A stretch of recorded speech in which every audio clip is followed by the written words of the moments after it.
Iniimbestigahan na sa ngayon ang 57 taong gulang na lalaking guro na umano'y kumuha ng video ng 31 taong gulang na babaeng guro sa loob ng isang banyo habang isinasagawa ang Provincial Scout Jamboree sa Camp Hinilawod sa Kalinog, Iloilo. Sa katunayan, magkahiwalay na imbestigasyon hinggil sa insidente ang ginagawa ngayon ng Department of Education o DepEd at Boy Scout of the Philippines, Iloilo.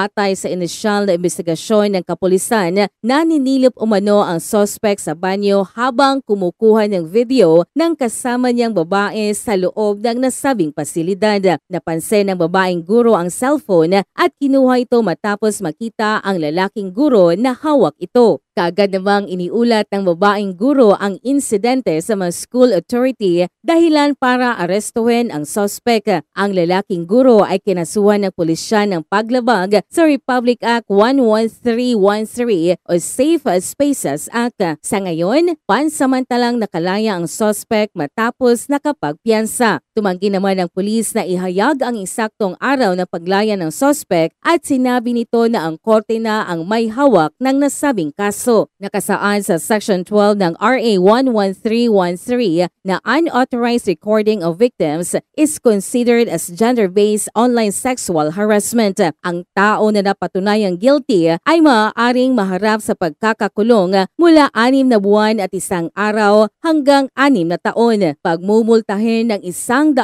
piso at 500,000 piso o pareho depende sa diskresyon ng korte. Sa kabilang dako, nagpahayag naman ng matinding pag-alala ang DepEd Schools Division Office ng Iloilo sa naturang insidente. Sinabi nito na nagsagawa na sila ng legal procedures at nagbigay ng psychosocial support sa mga sangkot. Samantala, nagpahayag naman ng pagkadismaya si Board Member Matt Palabrica ng 3rd District ng Iloilo, chairperson ng BSP Iloilo Council sa nabanggit na insidente. Sinabi nito na iniimbestigahan na ng legal committee ng konseho ang nasabing usapin. Ang pinal na resulta ay isusumite sa BSP National Council na siya namang magdedesisyon sa tamang legal na aksyon. Ito si Jennifer Karikitan para sa Radyo Alternatibo Balita Nationwide.